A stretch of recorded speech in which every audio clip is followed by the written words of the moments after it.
केला नारायणी निंदिते हितेने वंदती आजामेळ भिल्ली तारिणी कुंतनी प्रत्यक्ष पुराणी वंदे केली ब्रह्महत्या राशी पातकी अपार वाल्मिक किंकर वंदे केला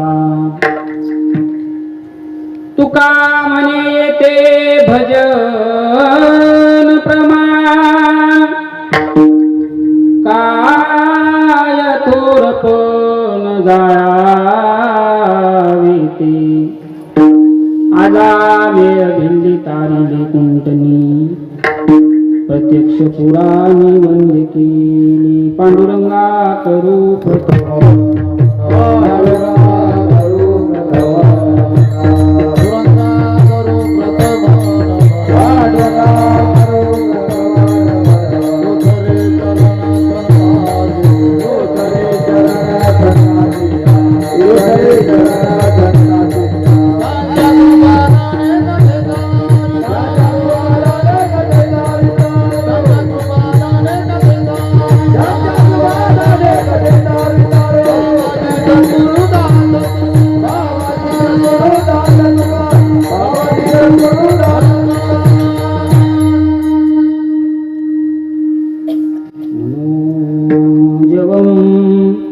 मारुततुल्य वेगं जितेन्द्रियं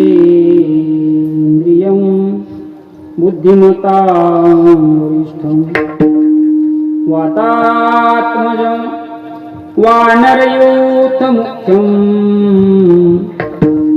श्रीरामदूतं शरणं प्रपद्ये श्रीरामदूतं शरणं प्रपद्ये मने नामया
अंगीकार ज्याचा केला नारायणी निंदिते हितेने वंदे केली आजामेळ भिल्ली तारिली कुंटिनी प्रत्यक्ष पुराणी वंदे केली प्रस्तुत प्राप्त प्रसंगी प्राप्त स्थळी प्राप्तवी कीर्तन रूपी सेवेसाठी निवडलेला अभंग जगद्गुरु जगदवंदनीय वैराग्याचे महामेरू संप्रदायाचे कळस देहू निवासी संत श्रेष्ठ तुकाराम महाराज यांचा 4 चरणाचा अभंग सेवेकरिता निवडलेला आहे. या अभंगाच्या द्वारे महाराज मानवी जीवनामध्ये आल्याच्या नंतर आपल्या जीवनाचा अविभाज्य घटक, आपल्या जीवनाचा शेवटचा सिद्धांत म्हणजे काय? ईश्वराचं चिंतन घडलं पाहिजे, भजन घडलं पाहिजे. मानवी जीवनामध्ये किती काय कमीलं ह्याच्यापेक्षा तुमच्या जीवनामध्ये, आमच्या जीवनामध्ये भजन किती आहे हे महत्वाचं.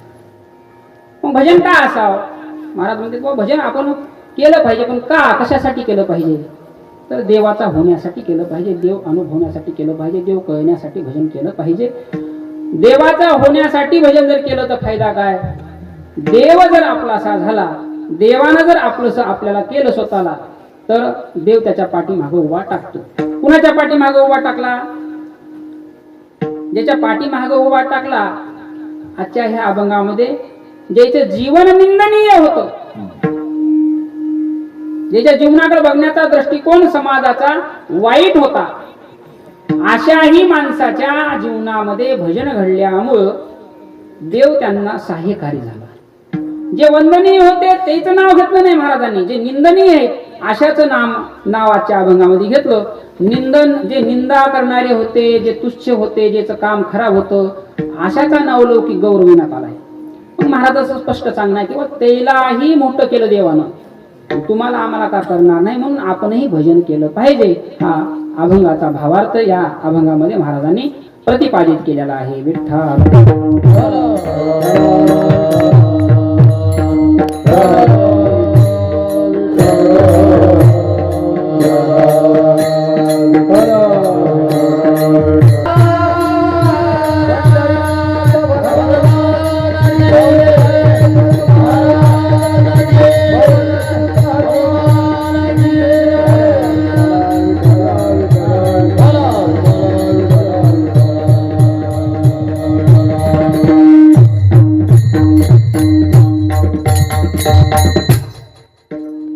सेवेला सुरुवात करण्याच्या पूर्वी अल्पसा परिहार संप्रदायाच्या नियमानुसार बंधनकारक आहे.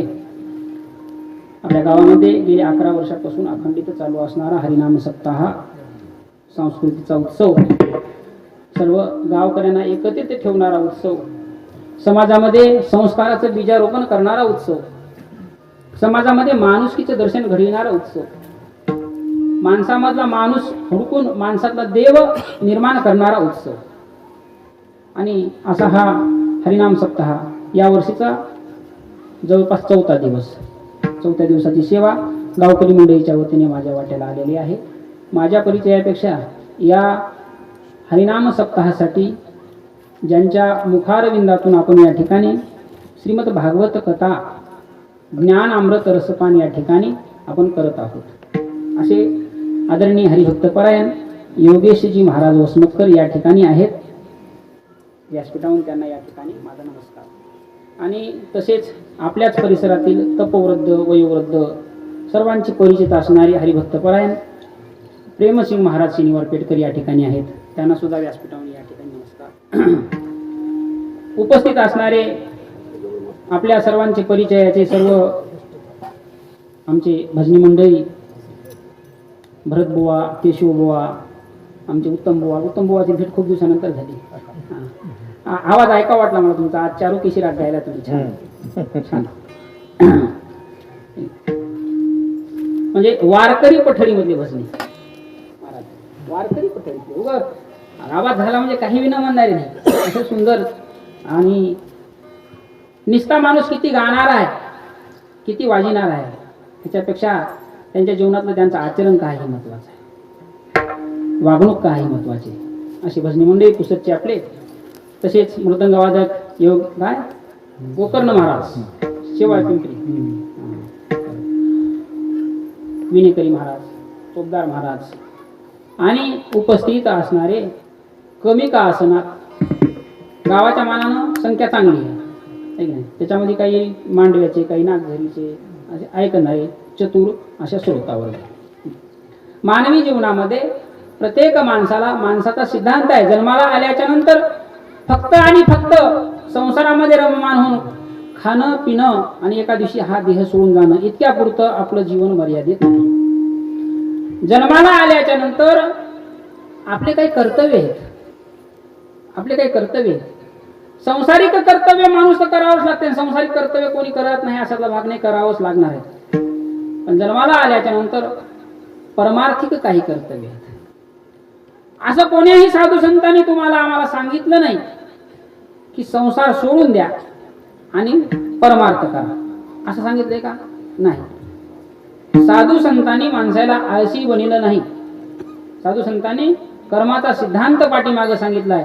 तुम्हाला आम्हाला कर्म करावेच लागतील. संसारामध्ये जे कर्म करत आहोत, संसार करत आहोत, पण त्या संसारामध्ये आपलं आचरण व्यवस्थित ठेवत ठेवत ठेवत आपल्या जीवनामध्ये संसारी असावे, आलोनी नसावे, भजन करावे, वेळोवेळा भजन करावे.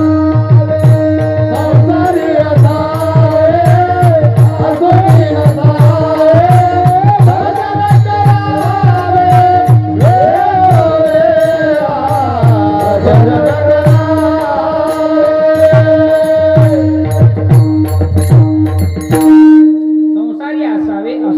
भजन नसावे. संसारात राहणं, पण संसारात असताना मात्र ध्यान ईश्वराकडे ठेवणं, त्यालाच दासबोधामध्ये अलिप्तपणाचा निश्चय बोललेला असेल असं म्हणाले. संसारामध्ये राहून अलिप्त होऊन परमार्थ संसारातच केला पाहिजे. असं एकदम आपलं घरदार लेकर बाळ पत्नी वगैरे समजा सोडून देऊन भजन करा असं सांगितलं नाही. असोनी संसारी वेदशास्त्र उभारी. म्हणून अगदी सोप्या भाषेमध्ये परमार्थ सांगितला, अवघडात परमार्थ साधू संतांना सांगितला नाही. साधू संतांना माहित आहे कलियुगामध्ये माणसाला जर अवघड साधनं सांगले तर अवघड साधनाची पूर्तता आपल्याकडून होत नाही. अवघड साधनं सांगल्यावर आणि अवघड साधनाच्या पाठीमागे गेल्यावर तर कितीतरी कितीतरी कितीतरी कष्ट आहेत. एकदमच देवाची प्राप्ती होईल नाही. म्हणून संसार करताना काही काही जणांना तर संसारामध्ये संसार तर केलाच, पण खराब कामं केले. पण खराब कामं केल्यावरही शेवटला देवाचं चिंतन झालं, आठवण झाली. कधी कधी काय होतंय, देवासाठी आपण उपास तापास व्रत वैकल्य कितीतरी करतो, पण त्याच्या पाठीमागं अवघड भूमिका आहे. अवघड भूमिका. साधा उपवास जर केला तर एक दिवसाच्या उपवासानं माणूस करते काय काय दिवसभर काम दिवसभरामध्ये खावं वाटते की माणसाला. म्हणून त्या उपवासाने देवाची प्राप्ती होईल असं नाही. ज्या देवाची प्राप्तीसाठी अनेक अवघड साधन कलियुगामध्ये अनेक युगामध्ये सांगले, पण समध्यात सोपं साधन तुम्हाला आम्हाला कलियुगामध्ये देवाचं चिंतन नामस्मरण सांगितलं. कलियुगा माझी करावे कीर्तन.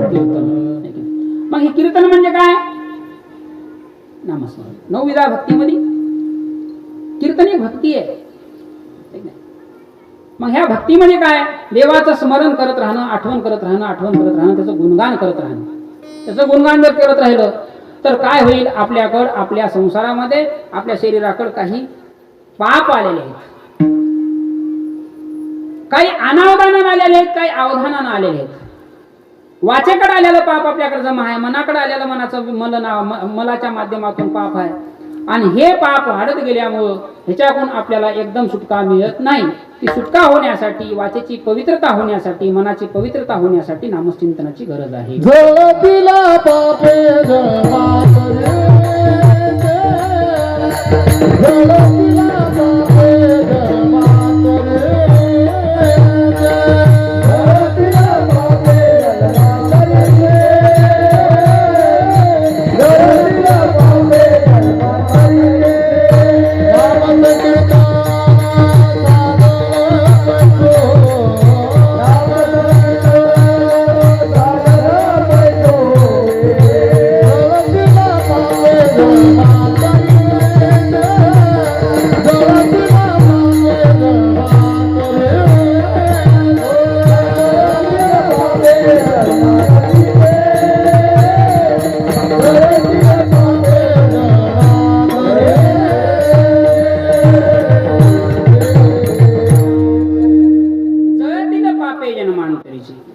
समजा सोपं साधन आहे नामसंकीर्तन.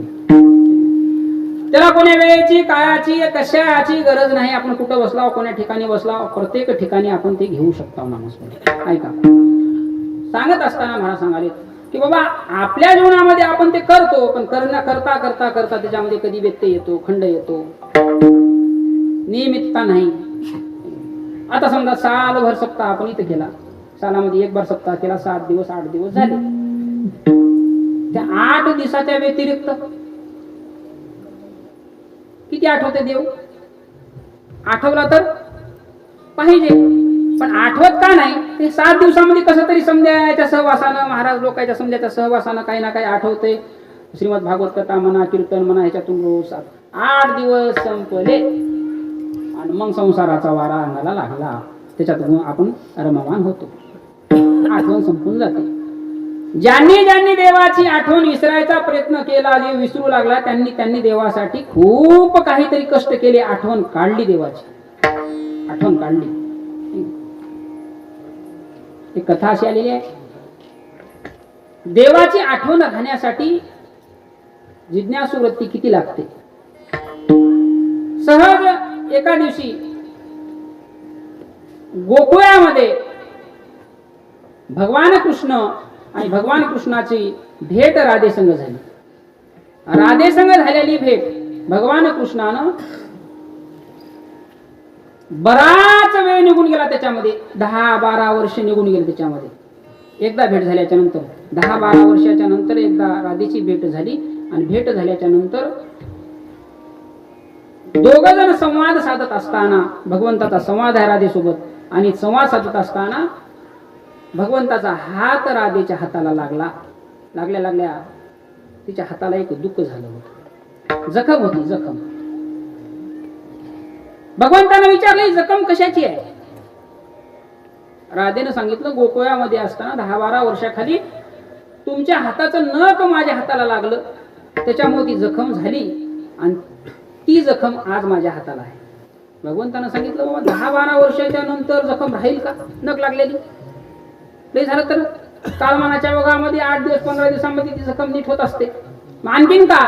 त्यावेळेस त्या राजेनं उत्तर काय दिलं, भगवंता ती जखम त्या दिवशीच नीट होत होती, 15 दिवसाला नीट होत होती, ह्याच्यामध्ये संशय नाही, पण ती जखम नीट होत असताना, नीट होऊ लागल्याच्या नंतर पुन्हा मी त्या जखमेला उकरायचं, त्या जखमेला उकरायचं. भगवंतानं सांगितलं, बा काय उकरायचं कारण आहे? पुन्हा जखम चांगली ताजी तवानी करायची, असं का?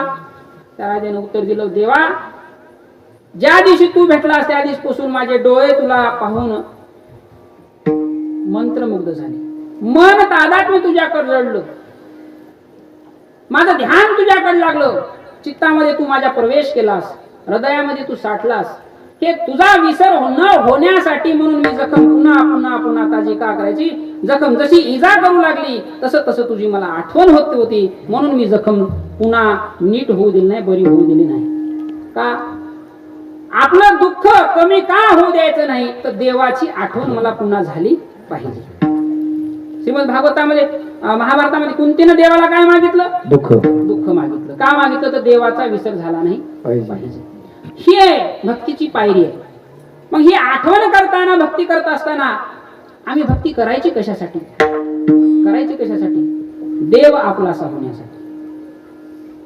प्रत्येक माणसाला वाटतं की बाबा मी देवाची भक्ती करायला, मला देव आवडते. देव आवडत नाही असा भाग नाही, पण देव आवडतं हे आपल्याला. आपण देवाला किती आवडतो? देवानं आपला किती अंगीकार केलाय? जन भजन केलंय, देवाने त्याचा अंगीकार केलाय. द्रौपदीनं भजन केलं, देवानं अंगीकार केला. जटायूनं भजन केलं, जाऊ द्या माणसाचं, पक्ष्याचं रूप बघा. जटायूनं भजन केलं, देवाचं स्मरण केलं, पशु जातीचा होता, पक्षी जातीचा, आणि त्यालाही देवानं अंगीकार केला. आम्हालाही देव आपलासा करायचा आहे. आम्हाला आपल्याला देव आवडते ह्याच्यात मला तुम्हाला सांगतो. मुलीची सोयरीक झाल्याच्या नंतर चांगल्या नंबर 1च्या घरी मुलगी दिली. गडगंज श्रीमंती घरामध्ये होती. समजा काही टामटूम होतं घरामध्ये. मुलगी नांदायला गेली. नांदायला गेल्याच्या नंतर त्या मुलीला माहेर काय सासरमध्ये प्रत्येक जण आपलंच वाटू लागलं, प्रत्येक जण. आणि त्या सासरमध्ये प्रत्येक जण मुलीला आपल्यासारखं समजू लागलं, प्रत्येक जण प्रेम करू लागलो.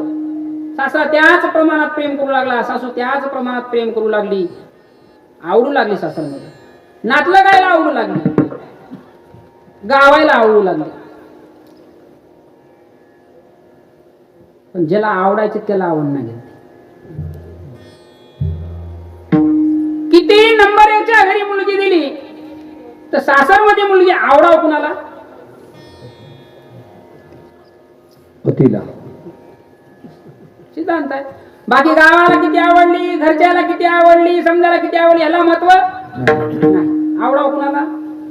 मालकाला. मालकाला आवडाव. मालकाला आवडली की बाकी मला बाकी कुणालाही नाही आवडली तरी चालते. भक्ती करत असताना भक्तीमध्ये आपल्याला देव आवडतो निसंशय, याच्यात संशय नाही. आपल्याला देव आवडतो, पण आपण देवाला किती आवडतो? आवडाव कुणाला? देवाला. देवाला आवडलं पाहिजे. आवडले कोण कोण? महाराजांना सांगितलं, त्याची यादी सांगितल्या. ह्या जगामध्ये निंदनीय कर्म ज्याच्या जीवनामध्ये घडले, ज्याला परमार्थ माहित नव्हता, पण अशाही माणसाला आपलासा देव वाटला, आपलासा वाटला. तसं तर देवाचं भजन करण्यासाठी कोण्या ह्याची गरज राहिली नाही. प्रत्येकाला इथं अधिकार आहे. लहानाला आहे, मोठ्याला आहे, वयस्कर झालेला आहे, कुरूपाला आहे. कलियुगार हरिच्या नामे कलियुगार, हरिच्या नामे कलियुगार, हरिच्या नामे कलियुगार. जगाचे आहे अधिकार कलियुगार, हरिच्या नामे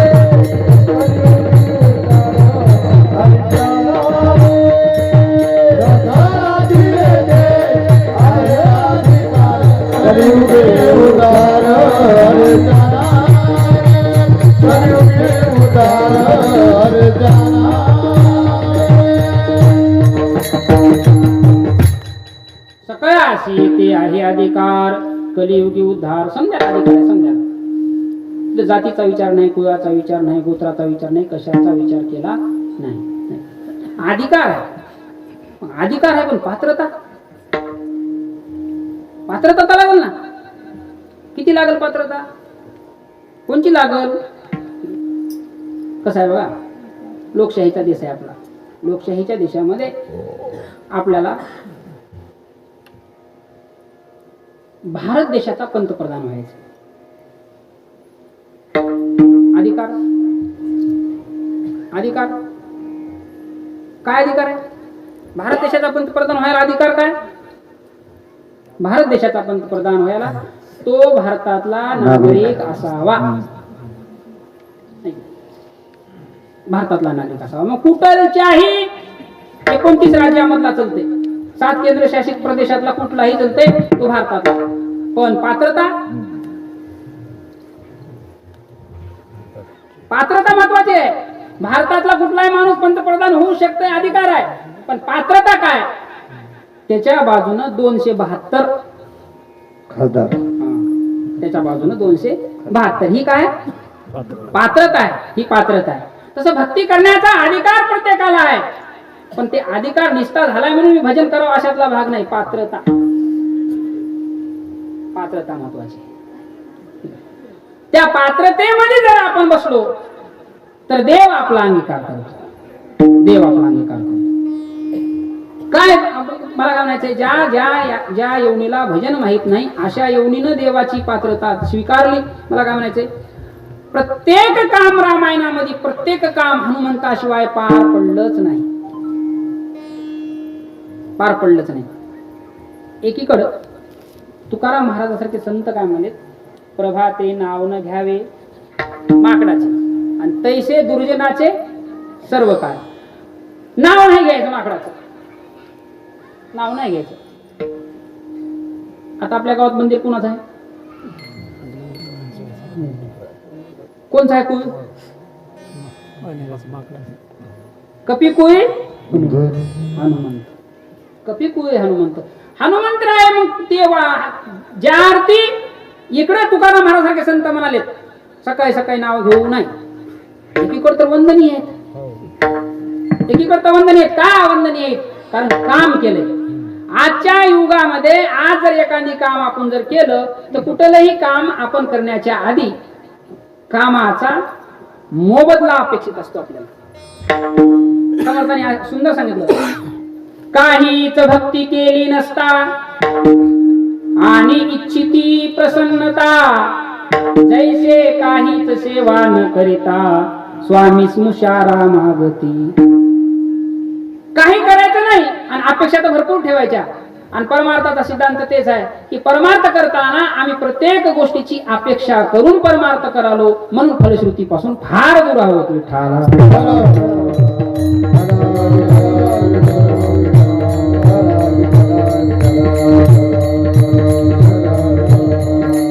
देवाकडे थोडं काही करताना आपण मागण्याची भूमिका आहे, मागण्याची भूमिका आहे. आणि जे मधी बसलेत बाबा, हनुमंतरायाचं मंदिर आहे, त्यानं रामायणामधलं रामायण पूर्ण जरी आपण वाचलं काढलं तर हनुमंतरायानं देवाला मला काहीतरी पाहिजेत असं काही मागलं आणि सेवा केली किती, सेवा केली किती. प्रत्येक काम करून आपला कर्तेपणाचा भाव बाजूला ठेवलाय. मी करता नाही ही आधी दाखविलंय. करता कोण आहे? करता राम आहे, करता राम आहे. समजा करूनही अकर्तेपण आलं म्हणून महानता आली, म्हणून मोठेपणा आला.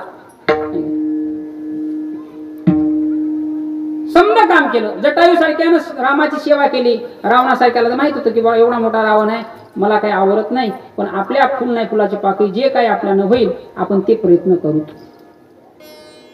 तनानं मनानं जे प्रयत्न सेवेसाठी केले देवानं त्यांचा अंगीकार केला. आणि तुकाराम महाराज सांगायत आपल्याही जीवनामध्ये देवानं आपला अंगीकार केला पाहिजे.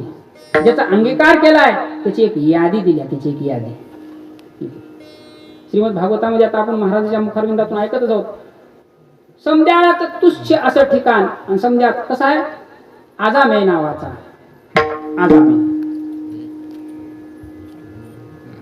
वास्तविक पाहता एका चांगल्या घराण्यामधला होता आणि एका चांगल्या घराण्यामधला असताना मात्र वाईट व्यसनाच्या आहारी गेला. वाईट व्यसनाच्या जात नाही अशाचा भाग नाही. माणूस संगत गुण का सोबत गुण, संगतीनं माणूस वाया जाते आपण म्हणतो. तसं वाईट व्यसनाच्या माग लागून लागून लागून लागून लागून अधोगतीकडे गेला. आणि अधोगतीला गेल्याच्या नंतर समजायला माहित आहे आजामेयाची कथा. पण पात्रता काय होती? इतक्या वाईट स्थितीलाही जाऊन विश्वास संतोष नाव होता. विश्वास. परमार्थ करत असताना दोन गोष्टीवर माणसाचा विश्वास पाहिजे. एक तर साधू वचन, आणि साधू वचन नसेल तर पहावे पुराणे. तुका म्हणे नाही विश्वास ज्या म्हणे आणि पहावे पुराणे विचार. संत वचनावर विश्वास नाही तर मग आधार दिलाय पुराणाचा. आजामेयानं संताच्या वचनावर विश्वास केला. संतानं सांगितलं तुझ्या पोटी, तुझ्या पत्नीच्या पोटी झालेल्या लेकराचं नाव नारायण ठेव. त्यानं नारायण ठेवलं. सांगितलं संतांनी, विश्वास आहे. आणि हेच काय आपण जे सांगितलंय ते करण्यासाठीचा विश्वास खूप महत्वाचा आहे, खूप महत्वाचा. नाव ठेवलं. अंतकाळ आल्याच्या नंतर ज्या क्षणाला त्यानं वास्तविक पाहता देवाचं नाव घ्यायचंय म्हणून घेतला का? नाही. जाणून बुजून घेतला का? नाही. आता मी देवदेव करालो. आपण तर रोज उठलं की देवदेव करालो, देवदेव करालो, मी स्वतः देवदेव करालो ही भावना आपल्याकडे जशाला तशी आहे की नाही. पण अनावधान नका होईना त्याचं नाव त्या मुलाचं तोंडात आलं. त्याची फलश्रुती तुकाराम महाराजांना अभंगामध्ये दिल्या. त्यासाठी विमान पाठवी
म्हणे नारायण. पात्रता काही नव्हती, पण शेवटचा श्वास बंद व्हायचा तेव्हा काय आलं? नारायण. अंतिमती सोगती, अंतकाळी नाव आले ज्याच्या मुखा, आणि तुका म्हणे सुखा पार नाही. पार नाही. श्रीमद भागवतामध्ये तसे दोन पात्र आहेत. दोन पात्र बघा तुम्ही. एका महात्म्यानं आयुष्यभर घरदार प्रपंच सोडून, समजा सोडून दिलं. कशासाठी? भजनासाठी. श्रीमद भागवतामध्ये एका महात्म्यानं, त्या महात्म्याचं नाव आहे भरत, जड भरत. समजा सोडून दिलं. जे काही पोरं बाळ राजे होतं ते सोडून दिलं. आता मला एकांतवासात जायचं आणि देवाचं नाव घ्यायचं. कारण एकांतात देवाचं नाव मला काय म्हणायचं, एकांत महत्वाचं आहे ना. आता समजा हे मुलं आहेत, तरुण मुलं, आता शाळेमध्ये शिकायला चालेल, शाळेत शिकायला चालल्यावर शाळेत किती शिकला, अभ्यासासाठी काही ठिकाण लागते. त्या ठिकाणाचं नाव काय आता सध्या? स्टडी पॉइंट इंग्रजीमध्ये. Study point. का? कुठलाही मुलगा म्हणा तर स्टडी पॉइंट लावून, आता कुठं स्टडी पॉइंटला. आता स्टडी पॉइंटला का? कारण त्या ठिकाणी समजा एकांत राहते, समजे पूर्ण अभ्यास करते, तर त्या ठिकाणी आपल्याला अभ्यासाला वेळ वाटते. मग अभ्यासाला बी एकांत लागते, भजनाला बी एकांत. रमाकांत एकांत काळी भजावा, भजनाला एकांत लागते. जड भरत राजानं पहिल्या पूर्वाश्रमीचा, त्यानं काय केलं, आपलं समज सोडून एकांतवासामध्ये गेला. देवाचं भजन भरपूर केलं, भजन भरपूर केलं. आणि सिद्धांत असा आहे, ऐका, सिद्धांत असा आहे, आयुष्यभर ज्या गोष्टीचा अभ्यास केला तर ती गोष्ट फलद्रूप होत असते शेवटला. असाध्य ते साध्य करिता साऱ्यास, आणि कारण एक अभ्यास ओले मूळ भेदी खडकाचे ते अंग, अभ्यासे सांग कार्यसिद्धी. अभ्यास महत्वाचा आहे. त्याने अभ्यास भजनाचा केला, पण झालं उलट. काय? जड भरत राजा शेवटच्या क्षणाला म्हणला, शेवटच्या क्षणाला तिकडं चित्त वेधलं हरणीकडं. मला ते सांगायचं नाही. ज्यानं जाणून बुजून परमार्थ करायचा ठरला, त्याच्या शेवटच्या श्वासाला हरणाचं ध्यान झालं, हरण व्हावं लागलं. आणि ज्यानं आयुष्यभर परमार्थ केला नाही, त्याच्या शेवटच्या श्वासाला देवाचं नाव आलं. प्राण जाते वे म्हणे नारायण, अजामे अंत मरणाशी आला, तोवरी स्मरला नाही तुझे. आणि प्राण जाते वे म्हणे नारायण, त्यासाठी विमान पाठविले. काय सांगायचंय? म्हणजे कितीही तुच्छ कर्म आपल्याकडे झाली असतील, पण कसं आहे, अज्ञानामधले झालेले वाईट कर्म पश्चातापानं दग्ध होत असतात. पण शहाणपणात झालेले वाईट कर्म,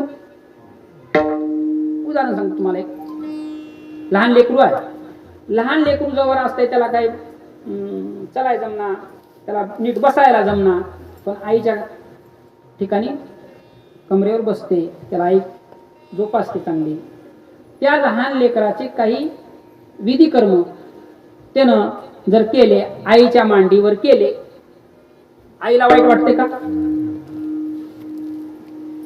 किती वेळेस त्यानं ते विधी कर्म आपल्या आईच्या मांडीवर केले, आईचं ते साडी भरली, तरी त्या आईला वाईट वाटत नाही. पुन्हा जाऊन ती धुते. आता तेच मुलगा जर चलू लागला, मोठा झाला, आणि मोठा झालेला मुलगा जर आईला म्हणला, आई आता मला बाहेरचे विधी कर्म करायचे आणि तुझ्याच मांडीवर करतो, आई तीच राहत्या हो. पण तीच आई काय करत्या, लहानपणी त्याला इतकं जोपासलेलं असते, मोठ्यापणी जर त्याला तसा हट्ट केला तर ती आई त्याचं ताडण करते, त्याला ताडण करते, मारते. का मारते? म्हणजे तू आता मोठा झालास, आता मोठा झालास. तसं भक्ती करत असताना माणूस मोठा होत असते. ज्याच्याकडे जाणीव आली, ज्याच्याकडे शहाणीव आली, ज्याच्याकडे विचार आले, तर मोठा झाल्याच्या नंतर जर अवगुणाचे कर्म घडले तर त्याला माफ नाहीत लवकर. ज्याला अज्ञानात काहीतरी वाईट कर्म घडले तर त्याला माफ कधी? पश्चात्तापानं. एक उदाहरण. तर अशा निंदनीय असणाऱ्याला एक अजामियाचं उदाहरण दिलं. दुसरं एक उदाहरण दिले, भजन करण्याचा अधिकार अतिशय खालच्यातल्या खालच्या कर्म करणाऱ्याला दिलाय. त्याचं एक उत्तर सांगितलंय, कुंटिनी. कुंटिनी. कुंटिनी नाम श्री समर्थांनी मनाच्या श्लोकात तिचं नाव दिले. शुकाकारणे कुंटिनी रामवाणी अनमुखे बोलता ख्याती झाली पुराणी. आपलं जे सौंदर्य आहे ते आपल्या सौंदर्याचा जिने आयुष्यभर लिलाव केला आहे की नाही, आणि शेवटी मात्र तिला काही कामधंदा राहिलं नाही. काय एखाद्या कोण्या महात्म्याची भेट झाली आणि कुठून कोणचा एक पोपट आणला पोपट आणला घरी. काय काम नव्हतं तिला, पण त्या पोपटाला शिकवायची तिनं राममन राममन राममन. आता पोपटाला राममन म्हणायची, पण ओघामध्ये काय व्हायचं हिच्यातून. सकाळच्या रामप्रवारामध्ये जर झोपेतून उठला सकाळी आपण चलता जर एखाद्याने राम राम घातलं तर आपण वाकून नमस्कार घातला पाहिजे, राम राम केलं पाहिजे. का तर त्याच्या ह्याच्यामुळे आपल्याकडे एक राम यालाय, आपल्याकडे हे केलं पाहिजे. रामायणामध्ये शक्तीच्या प्रसंगामध्ये भरताच्या नगरीचं वर्णन केले नाथ महाराजांनी. भरताच्या नगरीचं काय वर्णन आहे? भरताच्या नगरामधले लोक, त्याचा व्यवसाय काय होता, त्याचं राहणीमान काय होतं, त्याचं देणं घेणं काय होतं, खूप सुंदर वर्णन केले नाथ महाराजांनी. एकची वस्तू देता घेता एका बोलाचीच कथा, एका वाचोनी सर्वथा दुजयाची वार्ता असे ना. भरताच्या नगरीचं आपण जर राम दिलाय तर पुंडलिकून राम यावा ही अपेक्षा आहे, या अपेक्षा आहे. तसं आपल्या जीवनामध्ये आपण राम म्हणलं पाहिजे. त्या विषयनं पोपटाला शिकले रामन रामन, ओघामध्ये तिला राम राम राम राम येत गेलं. किती झालं, किती तरी राम राम राम राम म्हणू लागले. एका दिवशी जीव जाताना तिच्या मतोंडामध्ये राम आलं. जीव जाता पुरावा दिलाय. शुकाकारणे कुंटनी राम मुखे बोलता ख्याती झाली पुराणी. एक निंदनीय कर्म. दुसरं सांगितलं, ज्या जातीला किंवा ज्या कुळाला रामाचं भजन माहित नाही, देवाचं भजन माहित नाही, असा एक रामायणामध्ये प्रसंग आलाय. तेच काय पात्र आहे, त्या पात्राचं नाव आहे शबरी. शबरी काही माहित नव्हतं तिला. सद्गुरूनं सांगितलं मातंग ऋषीनं की बाबा माझी जायची वेळ आली, पण माझ्या महागारी बापाच्या घरून पळून आली. लग्न आता करायचं नाही. का लग्न करायचं नाही?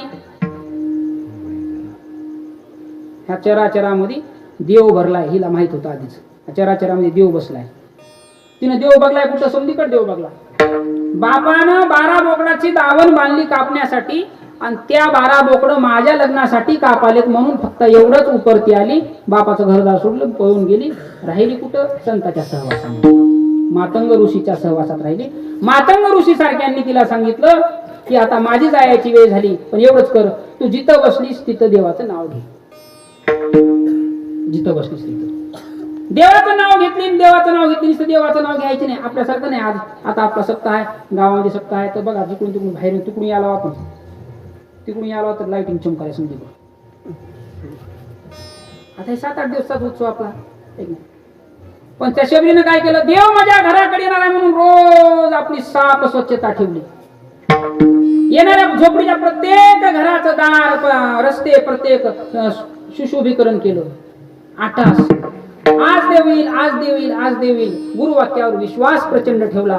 म्हणले देव माझ्या घरी येणार आहे, देव माझ्या घरी येणार आहे. आणि आवड इतकी, कितीतरी वर्ष वाट बघल्याच्या नंतर एक दिवस भगवान परमात्मा आले.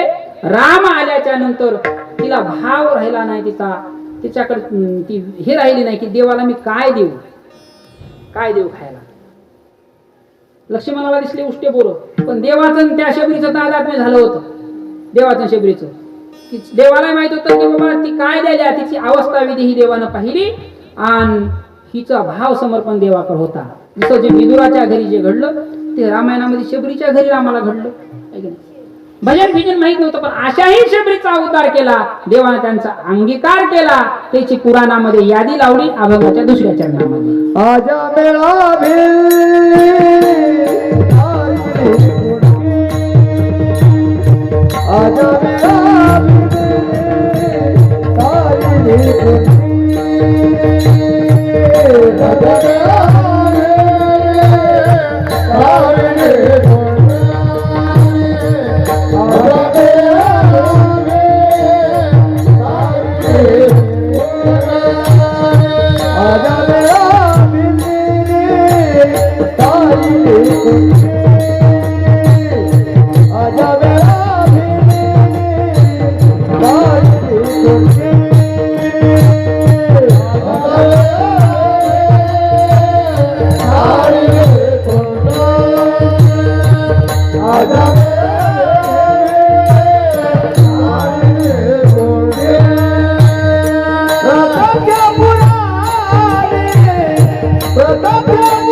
तारेली कुंटिनी आणि प्रत्यक्ष पुराणी वंदे केली. आज इथून पुढे तुम्ही आम्ही राहताल जाताल जोपर्यंत श्रीमद भागवत कथा ह्या मृत्यू लोकांमध्ये येईल तोवर आजामेळाचं नाव येणार आहे, त्या शबरीचं नाव रामायणामध्ये येणार आहे, त्या कुंटिनीचं नाव येणार आहे. म्हणजे जिथं जिथं जिथं का ही यादी केल्या की निंदनीय कर्म केल्याच्या नंतरही देवाचं भजन केल्यावर देवानं अंगीकार केला, यादी लावली बोर्डाला. प्रत्यक्ष पुराणी वंदे केली. आणि सर्वात मोठं उदाहरण देताना सांगितलं दासबोधामध्ये 200 समास आहेत. 200 समास. 200 समासा जर उघडून बघले तर 200 समासामध्ये एकाही समासामध्ये एका माणसाचं नाव आलं दासबोधामध्ये आलं. 7556 वय आहेत. 200 समास एक तरी समास दाखवा 200 समासात माणसाचं नाव आहे, फक्त एकाच माणसाचं आहे. एकाच माणसाचं आहे. कोण्या? वाल्मिकाचं. वाल्मिकाचं नाव आहे. वाल्मिक स्तवन निरूपण नाम म्हणून एक समास आहे. काऊन गेले? वाल्मिकाचं नाव का घेतलं? वाल्मिकाचं क्रिया तरी काय होती त्या वाल्मिकाची? फक्त आपल्या संसारामध्ये मी काय काम करालो ह्याची काही मागमूस नव्हती. पोट भरण्यासाठी दरोडे तोडले, दरोडे केले, लोकाला मारलं, लोकाला लुटलं. कशासाठी करायला? पोट भरायचं. त्याला माहित नाही दुसरं कशाचा परमार्थ आणि कशाचा कोसोदूर. आणि जे कोसोदूर असणारा परमार्थ फक्त सद्गुरूची भेट झाली. आणि सद्गुरूची भेट झाल्यावर फक्त सांगितलं की हे सद्गुरू विचारत असतात. सद्गुरूने विचारलं नारदांनी की हे करतोस ते कशासाठी, हे करतोस ते कशासाठी? त्यानं सांगितलं पोट भरायचंय. कुणाकुणाचं? बायकोचं, आईचं, मुलांचं, समजायचं पोट भरायचं. विचार देतो, विचार दिलाय त्याला. संत हे विचार देत असतो. विचार काय दिला? हे ज्याच्यासाठी करतोस हे तुझं काम पापाचं आहे. तुझे काम करायला पापाचं आहे. तुझ्या पापाच्या कामामध्ये हे बाकीचे तुझ्या घरचे सहभागी आहेत का? थोडं मनाला विचार वाटला, खरंच आहे हे बी आपण ज्याच्यासाठी करालो हे पापाचं कर्म आहे. विचारलं जाऊन, आईला विचारलं, आईनं सांगितलं मी 9 महिने 9 दिवस तुला वाढले. तेव्हा विचारलं नाही. बायकोला विचारलं, बायकोनं सांगितलं संसारामध्ये मी तुमची पत्नी आहे, तुमचं काम आहे कमवून आणायचं, कुठून आला मला काही करायचं नाही, मी तुमच्या पापात सहभागी नाही. समजायला विचार आला. विचार आल्यावर कसं झालं? मागं काय निंदे कर्म झाले आपल्याकडून, पण विचार आल्यावर काय झालं? समर्थ म्हणले उपरती आणि अनुता ते कैचे उरेल पाप. उपरती आली, अनुताप झाला आणि अनुतापानं अनुष्ठान वाढलं. सद्गुरू काय शरण गेला, अनन्य भावानं विचारलं. म्हणले मग काय करू आता? माझ्या हातातून पाप तर घडलंय, करू काय? सद्गुरूने सांगितलं बा कितीही पापी असू दे, तू एका ठिकाणी बस. एका ठिकाणी बसल्यावर देवाचं स्मरण कर. देवाचं स्मरण कर. बरं देवाचं स्मरण तर येत होतं का? उफराट्या नामासाठी वाल्मिक तरला उठा उठ उलट नाव घेतलं. आता या उलट्या नावाचा अर्थ असा आहे की भजन करताना भजनाचं एक लक्षण सांगितलंय. आव्हान आणि विसर्जन हेची भजनाचे लक्षण. श्वास आणि उश्वास, आपला श्वास आणि उश्वास 21,624 तासामध्ये चलत राहतंय. पण हे चलताना येतानाही देवाचं नाव आणि जातानाही देवाचं नाव. माऊलीने त्याला पुष्टी दिली हरिपाठात. अजपा प्राणाचा तिथे मनाचा निर्धार वसे. उलट म्हणलं म्हणजे काय? घेतानाही श्वासागणिस आणि जातानाही श्वासागणिस देवाचं नाव म्हणलं. फरक असा पडला, जिथं बसला वाल्मिकाचा उद्धार झाला ह्याच्यात नवल नव्हतं. वाल्मिकाचा उद्धार झाला ह्याच्यात नवल नव्हतं. समर्थाने लिहून ठेवलंय, ज्या ठिकाणी वाल्मिक बसला त्या ठिकाणी तिथले झाड झुडप राम म्हणू लागले होते. वाल्मिके जेथे तप केले ते वनची पुण्य पावन झाले. शुष्क काष्टाशी अंकुर फुटले तपोबळे जयाच्या. म्हणलं पाहिजे परिणाम आहे. हे परिणाम आहेत. एक आपल्या गावामध्ये जर सप्ताह असेल तर सप्त्यामध्ये गावामध्ये रामकृष्ण हरी आहे, काय हरिपाठ चालला आहे, ह्या समजा गोष्टी करता करता लोकांच्या कानावर जातात, आणि असलं पाहिजे गावामध्ये. का? ह्या बाकीच्याला म्हणायचं मग आमच्या गावामध्ये 4-5-7 जण रोज हरिपाठ करतात स्पीकर लावून, चौकोट 4 स्पीकर आहेत. मग त्याचा परिणाम काय झाला माहिती आहे का? परिणाम काय झाला? रोजच्या हरिपाठामध्ये ते तुम्ही म्हणाले त्याला वाटलं आम्ही हरिपाठ करायला बघायचे, पण समजा जास्त गावातल्या बायाला पाठ हरिपाठ झाला. बरोबर. तिला मुकुंद झाला बायाला.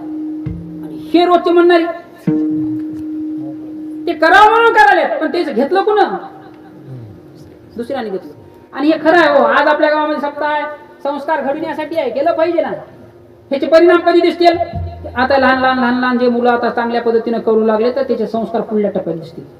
त्या दिवशी पारडीला कीर्तन होतं आमच्या गावामध्ये, आणि ते महाराज आलते शेवटच्या 7व्या दिवसाचे. मग एक आमच्या गावात थांबल्यावर असे मोठमोठे तरुण पोरं 20-25 वर्षाचे, कोणी नोकऱ्याला लागलेत, मोठमोठ्या नोकऱ्याला लागलेत. पण ते नवल केलं. अशी महात्म्या गावामध्ये आल्यावर ते पाया पडताना ते म्हणले, महाराज तुमच्या गावामध्ये आम्हाला एक कौतुक दिसलं हो. म्हणले काय?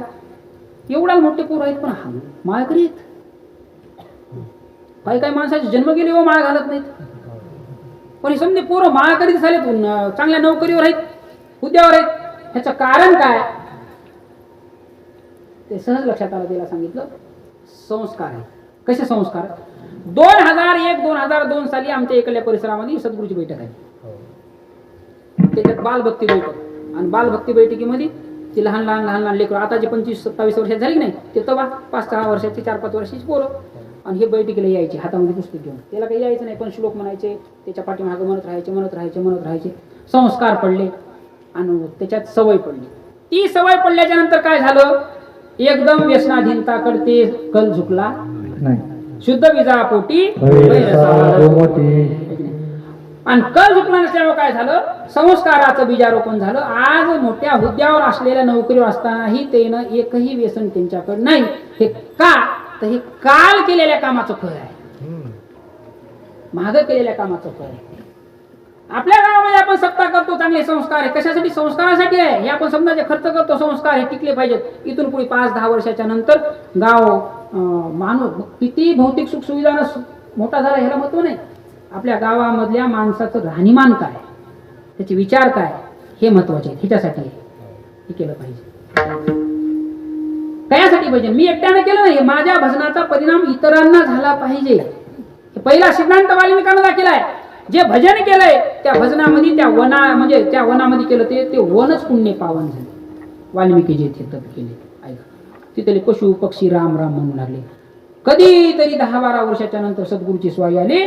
फक्त अस्तिगत प्राण राहिला, आणि त्याला अस्तिगत प्राणाच्या त्या रामाच्या नावामुळे सद्गुरूने त्याला सांगितलं, हस्त ठेवला आणि त्याला उठविलं, जाग केल्याच्या नंतर त्याला सांगितलं, तू पावन झाला नाहीस, इतरायला तू पावन केलास. इतरायला पावन. आणखीन एक मोठं काम सांगितलं, आता काय कर, आजपर्यंत तू संसाराचं ऐकून लोकांचं ऐकून काम करतोस, पण इथून पुढे मात्र आज मी सांगल म्हणून काम कर.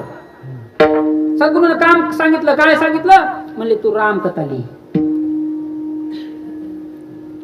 सांगितलं मला कुठं शाळा माहित नाही, कशाचं काय माहित नाही, रामकथा लिहू. रामकथा लिहू. लिहिली की नाही? लिहिली की नाही? 100 कोटी श्लोक रामायणाचे आणि 100 कोटी श्लोक संस्कृत, ज्याच खंडन करता करता करता शंकरासारख्यानं त्याचं कौतुक केलंय. वाल्मिकी मध्ये सांगितलंय. म्हणजे ज्याचं कर्म आयुष्यभर निरर्थक होतं, पण विश्वास महत्वाचा आहे. मग आम्ही तुम्हाला सांगितलं, शबरीचा विश्वास, आजामेळ्याचा विश्वास, कुंटिनीचा विश्वास आणि वाल्मिकाचा विश्वास, ही विश्वासाला पात्र आहे. ही पात्रता अंतकरणामध्ये विश्वासाची तयार झाली. हजारो पाप केले म्हणून 3ऱ्या चरणामध्ये त्याचं वर्णन केलं आहे. ब्रह्महत्याराचे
वाटते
या ठिकाणी उदाहरणं दिलीत. आजामेळ, कुंटिनी, शबरी आणि वाल्मिक, हे झाले 3-4. ऐका मग ज्या 4 माणसाचे त्या ठिकाणी उदाहरणं दिलीत, कधी पुन्हा पुन्हा निघणारेच आहेत, पण का दिले तर तुमच्या आमच्यासाठी दिले. प्रत्येक माणसाला एक वाटते बाबा भजन करण्यासाठी आम्हाला काहीतरी यावं लागतंय, ज्ञान मिळावं लागतंय, आम्हाला कळावं लागतंय. सांगतो तुम्हाला, लई लई ज्ञान काहीतरी वाचून वाचून आलं की नाही, ज्ञानाच्या पाठीमागं अहंकार झालाय. अहंकार येते आणि अहंकारानं आपलं समजायला याला केलं जातं.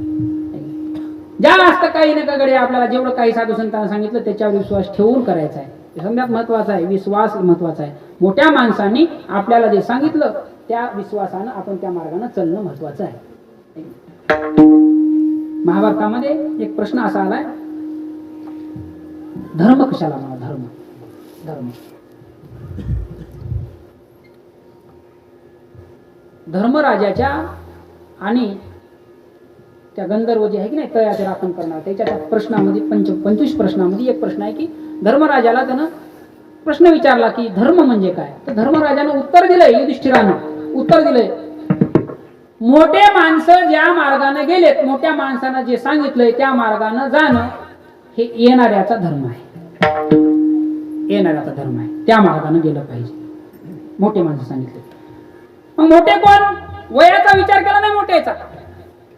ज्याने आपल्या जीवनामध्ये आधी अधिकार कमीलाय आणि मग लोकांना सांगण्याचा प्रयत्न केला. अधिकार तैसा करू उपदेश मोठे माणसं. आणि माऊलीने त्याला एक दुजोरा दिलाय, एथ वडील जे जे करीती मोठे माणसं गावामध्ये जर चांगले वागू लागले की येणाऱ्या पिढ्या बरोबर त्याच लेवलनं चालतात. आणि मोठे माणसं गावातले बिघडले, अपेक्षा काय करावं? मागलच्या बी तेच रिवडणार आहेत. ते घरापासून घरा आपल्या घरामधलं आपलं वर्तणूक काय आहे ह्याचं अनुकरण हे लहान लेकरं करणार आहेत. लहान लेकरं तसं आपल्याला साधू संतांनी सांगितलंय तुम्ही ह्या मार्गाने चला, तुमचं भलं आहे. देव तुमची जोपासना करल, देव आपलासा करल. आणि देवानं आपलंसं केलं पाहिजे. ज्याला आपलंसं केलंय त्याची यादी देताना निंदनीय कर्म करणाऱ्याचा देवानं अंगीकार केला. त्याला आपलंसं केलं अभंगाच्या पहिल्या अंगीकार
आपण माणसाच्या जीवनामध्ये आल्यावर काय करतो? पोवाडे गातो, आपले स्वतःचे पोवाडे गातो. पण किती आपल्या पोवाडे गाण्यामध्ये काय अर्थ आहे का? समर्थांनी वर्णन केले, 14 पिढ्याचे पोवाडे गाती ते शहाणे की वेडे, ऐकत्याने घडे की न घडे ऐसे पहावे. काय पोवाडे गावाव? मामाच्या घरी 100 गाई आणि आज उठलं तर एक बी नाही. काय काय तसं काय उगा कुणाचे पोवाडे गायचे काय अर्थ नाही. पोवाडे गायचे कुणाचे? देवाचे पोवाडे गायचे. आपल्या कुळाचे आपले कितीतरी मोठेपणा माणसाला हेच आहे. आदरणीय नारायण महाराज सांगतात, ज्या महात्म्याने स्वतःचा संसार केला, स्वतः संसारापासून अलिप्त आहे, निरपेक्षता आहे, कधी कुणाचं काही घेतलं नाही, अशा महात्म्याला लोक घरी नेल्यावर पोवाडे सांगते. कोणचे? मला कशी म्हणले महाराज, काय सांगा म्हणले, लोक घरी नेतात म्हणले, घर इतक्या लाखाचं आहे, तितक्या लाखाचं आहे, इथून लाकडं आणले, तिथून लाकडं आणले, असं बांधले, तसं बांधले, मोठं पोरग इकडे लागले, बारकं पोरग तिकडं आहे, पोरगी चांगल्या घरी दिल्या. महाराज म्हणले, मी हे समज सोडून अलिप्त आहो, मला सांगायचं तुम्हाला काय करायचं? सांगावं तरी काय, गावात तरी काय? आयुष्यभर आपण काय काय गाव, मी हे केलं, मी ते केलंय, आजा गेला, पंजा गेला, बाप मसनी गेला, आणि देखत देखत ना तो बंधू तो हे पोवाडे गायचे नाही.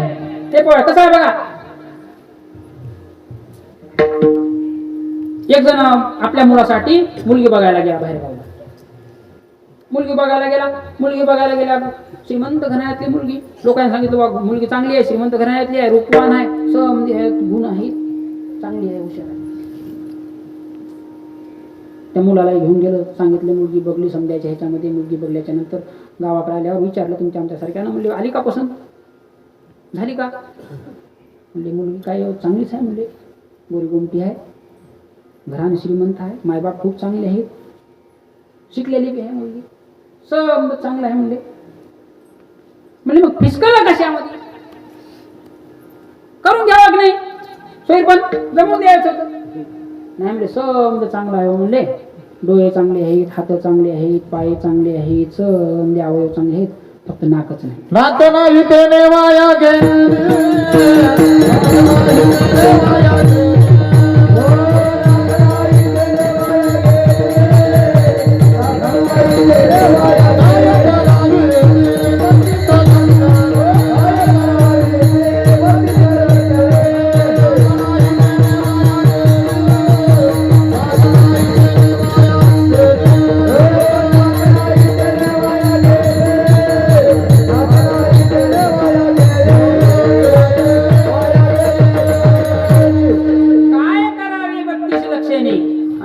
नाही त्याने म्हणले एकच नाक नाही तर समजा वाया.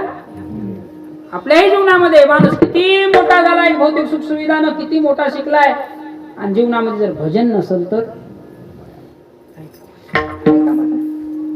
हे आपल्या पैनगंगेसारखी मोठी गंगा, काही काही ठिकाणी 4-4, 5-5 किलोमीटरचं पात्र आहे गंगेचं.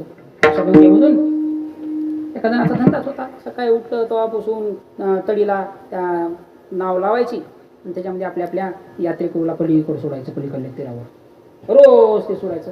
त्याला अनेक जणांचा अनुभव आला. हे असेच एका दिवशी 4-5 माणसं बसले, शिकलेले मस्त मोठे, आणि शिकलेले त्या नावामध्ये बसल्या होते. नावावर मस्त नाव हाणाले, पार गंगामध्ये अर्ध्यापर्यंत नाव गेली. हे जास्त शिकलेले असते की नाही, जास्त शिकलेले त्याची बडबड जास्त असते, काही घेणं नसते. आपल्यापाशी काय भरलंय, आपल्याला पुढल्यावर काय जायचं ह्याच्यावर गरज नाही. ते पुढल्याला त्या नावाड्याला म्हणाले किती शिकलास, त्यानं म्हणला आपला मायबापानं काही शिकलं नाही, हाय ते मायबापाचा परंपरागतचा व्यवसाय आहे, उगत चलू आलो, काहीतरी पोट भरालो करून, शिकायचा काही प्रश्न आला नाही. म्हणले इंग्रजी येईना का तुला, शिकलोच नाही ती इंग्रजी कुठली येईल म्हणला. अरे मला जीवन वाया गेलं बा तुझं, जीवन वाया गेलं. बरं गणित तरी येते की नाही, अहो मला शिकलोच नाही, मला गणित तरी कसं येईल मला. मग तर आणखीन जीवन वाया गेलं, काही अर्थ नाही ना. मला इंग्रजी येईना तुला, गणित येईना, मराठी तरी येते की नाही. म्हणले बोलाय जमते मराठी, पण वाचायला जमना. म्हणला मला काही येईना. म्हणला काय तुझं जीवन आहे, मला समजा वाया गेलं. काय त्या गंगामध्ये वादळ उठलं की नौका हलू लागली. त्या नावाड्याला काय आलं, आता या वादळामध्ये नौका उलटू शकते. लाटाच्या ओघामध्ये नौका इकडं तिकडं हलू लागली, आणि त्या हुशार माणसाला त्यानं सांगितलं, म्हणले मग तुम्हाला इंग्रजी येते का? त्यानं म्हणलं हो. गणित येते का? हो. मराठी येते का? मला समजच येत आहे. म्हणले तुला काहीच येईना. म्हणले पवा येते का तुला? त्यानं म्हणला हे समजा येते पण पवा येईना. म्हणला माझी जिंदगी वाया जाईल तेव्हा जाईल, म्हणला काही शिकलो नाही, पण पवा येईना तुझ्या आत्ता गेली. म्हणले आत्ता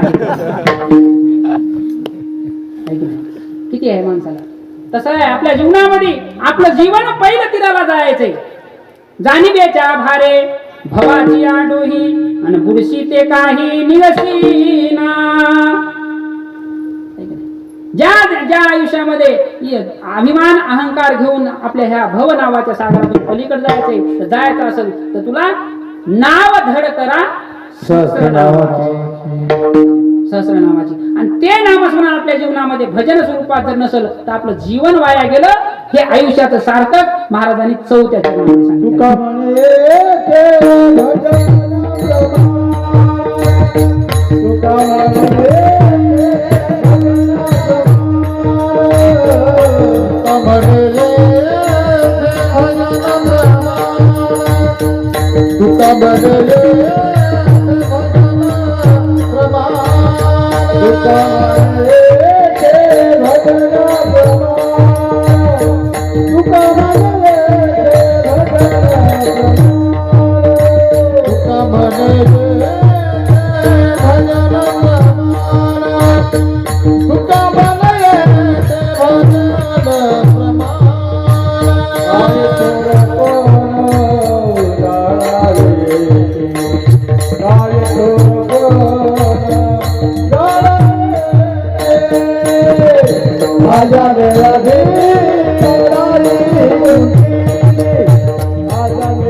जावा बेटे आजा मेरा दिल तारी आजा मेरा दिल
प्रत्यक्ष पुराणे वंदके पुराणे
प्रत्यक्ष पुराणे प्रत्यक्ष पुराणे वंदके वंदके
पुराणे वंद्य केले सतत पुराणे वंद्य केले माझ्या वेळा गेले सारे माझ्या वेळा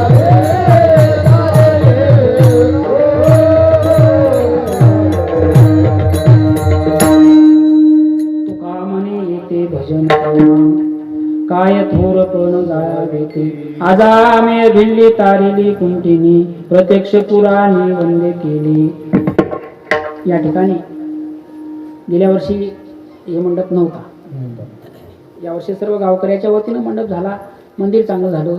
उत्तरोत्तर झेंडेगुड्याला गेल्या 11 वर्षाच्या अगोदर जर आपण बघलं तर हे नव्हतं, पण चांगल्या गोष्टी आहेत, वाढलं. आता भौतिक साधनं वाढले, तसं भौतिक साधनाच्या पाठीमागं आपल्याकडे आध्यात्मिकही प्रगती झाली पाहिजे. आणि आध्यात्मिक प्रगती होण्यासाठी खूप चांगला या ठिकाणी नियोजन या ठिकाणी झालेलं आहे. म्हणून या ठिकाणी आजच्या झालेली सेवा हनुमंतरायाच्या चरणी, महाराजांच्या चरणी अर्पण करून सेवेला पूर्णविराम. ज्ञानेश्वर महाराजांचं